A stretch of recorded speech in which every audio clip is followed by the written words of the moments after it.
y el otro lo llama régimen estético del arte. En el régimen del ético de las imágenes, él plantea que las imágenes de las obras de arte tienen su valor por su referencia a una cosmogonía que va más allá de lo que se mueve fundamentalmente digamos, como en el campo de lo ético o en el campo de lo religioso.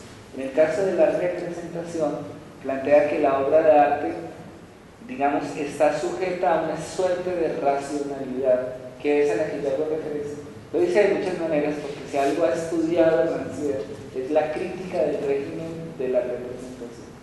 Pero una de las maneras en que lo plantea es que el régimen de la representación está atrapado por la lógica de la mímesis, tal como la plantea Aristóteles. Y él señala, el problema no es tanto la figuratividad, no es que las obras de arte se parezcan a lo real, ese no es el problema de la representación, sino que corresponden a una lógica, y yo lo que hago es señalar la lógica de que entre la acción y el conocimiento hay una dialéctica positiva.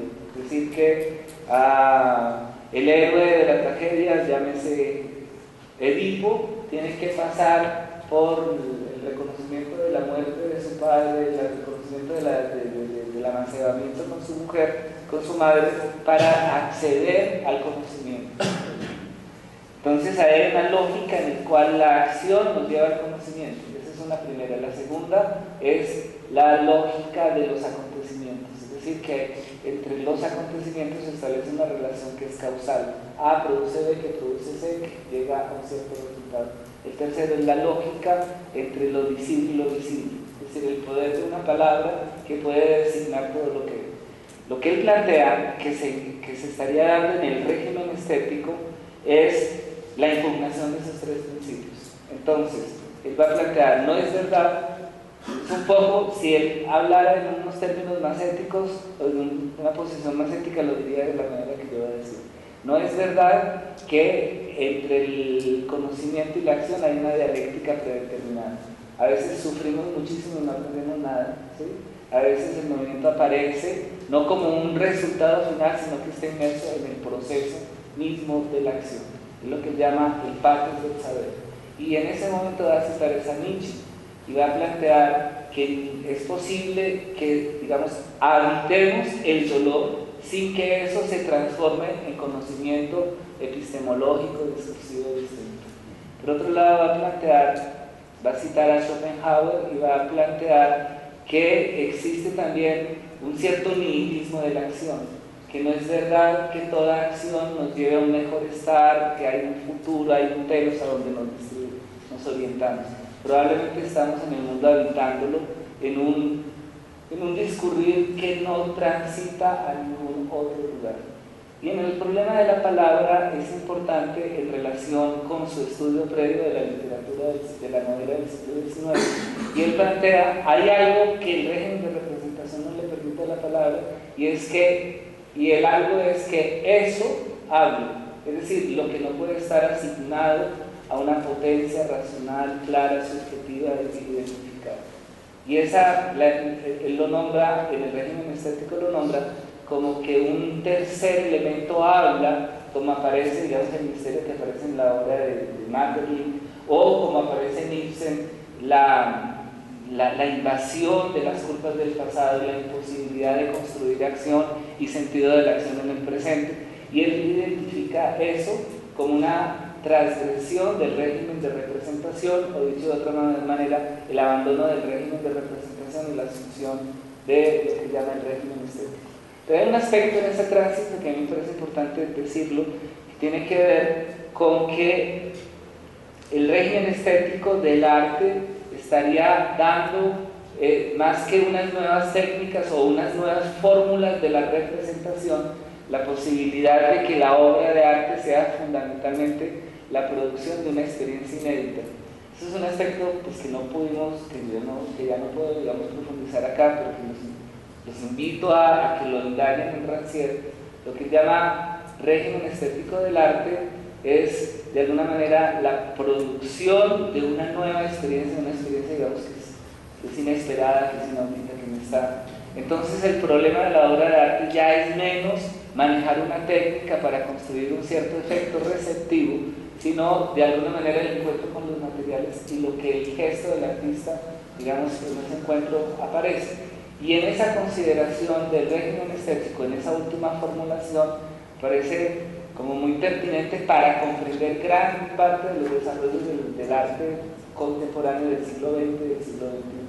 Es decir, problemas como el abandono de la producción de objetos de arte, el problema del abandono de los espacios institucionales de la obra de arte como los teatros y los museos, el abandono de las bibliotecas y de las enciclopedias y el encuentro, digamos, una especie de vocación de la obra de arte de ir al encuentro con la vida, digamos, que se ha vivido durante el siglo XX en distintas posibilidades, desde las vanguardias al principio del siglo hasta, digamos, pasando por lo que se denominó el momento postmoderno y lo que aparece, digamos, como en la obra de arte contemporánea. Entonces ahí sí hay una gran posibilidad, digamos, de descripción de fenómenos que son reales, no más. Esa posibilidad permite interpretar el gesto de Marcel Duchamp cuando decide llevar un orinal al museo, cuando decide que el artista no está en la técnica, no está en la construcción del objeto, sino que está en el gesto, en la decisión de insuflar o determinar como objeto de arte el objeto que él determina. O sea, que la obra de arte está finalmente en el gesto y no en la producción del objeto. Ahora bien, hay un aspecto que es interesante, a mí me parece que eso no va a trascender mucho, creo que desde 50 años probablemente no lo van a estar mencionando, pero Rancière lo plantea.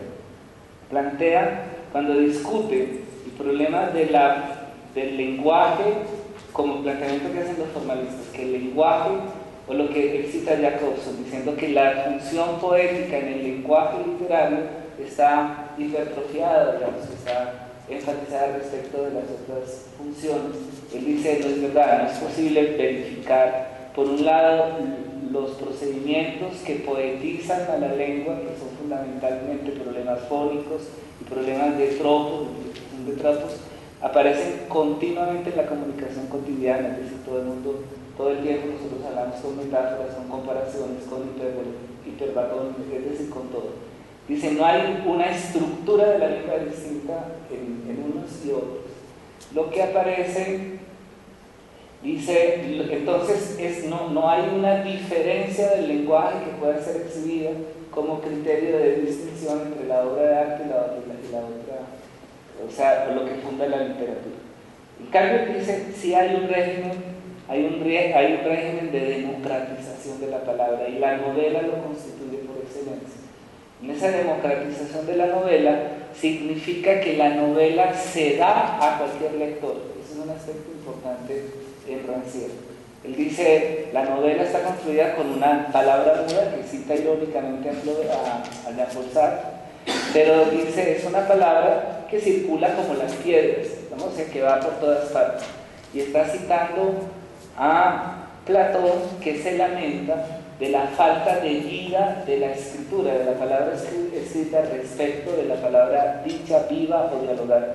Y el análisis que hace Rancière es que lo que quiere Platón es sujetar a la palabra a un circuito que es comunicativo, pero también es jerárquico y autoritario, es decir, el maestro sabe a quién dirige la palabra, pero sabe que ningún otro lo va a capturar. En la palabra muda, como él la piensa y como lo ha criticado Platón, la palabra circula y va como las monedas de mano en mano.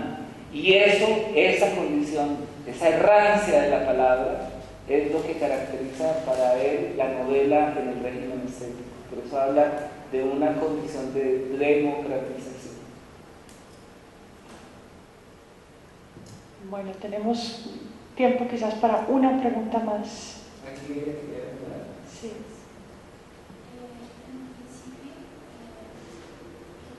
¿Quiere hablar un poco más duro, por favor? Pues en un principio quería esbozar un poco el concepto de la obra de arte, como decir, pues digamos que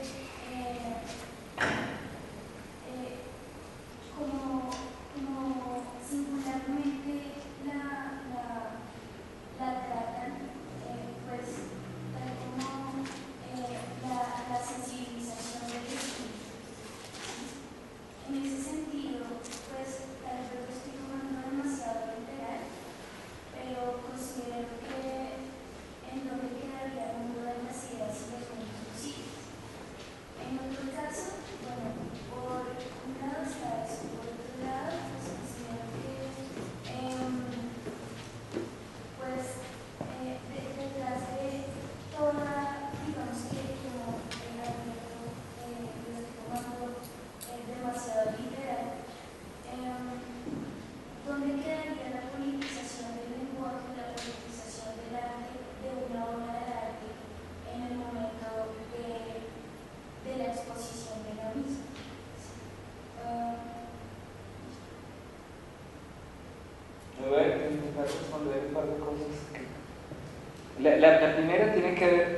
cité, porque creo que en algún momento pues cité a Hegel, que plantea la obra de arte como manifestación sensible del espíritu. Entonces creo a lo que usted está haciendo referencia. Cuando manifiesta, este es un aspecto que para mí es fundamental en la obra de arte, en la consideración de Hegel, esa manifestación sensible de la idea no afecta para nada la producción fantasiosa y ficcional de mundos posibles. Al contrario, él piensa, y justo en esta conversación que hemos tenido, al principio él lo plantea, la literatura trabaja con dos materiales. En primer nivel el lenguaje, que es este lenguaje que estamos usando para comunicarnos, y un otro lenguaje que es el de las representaciones sensibles, que tiene que ver, por eso citaba al principio a Mukarovsky, dice, en el teatro hay esos dispositivos muy evidentes, carnales, de choque que vemos, y también la representación que se va construyendo, digamos, ese flujo, ese juego de tensiones, de fuerzas que están, digamos, como escondidas, pero que nosotros comprendemos en la representación de la obra de arte. Entonces, claramente, todos los dispositivos de invención de mundos posibles están acogidos en esa definición de la obra de arte. Y una de las cosas que él piensa es que la poesía va a inventar mundos. Solo, y en eso sí es Hegel muy claro, esa invención de mundos no es autotélica, es decir, no se solaza en sí misma,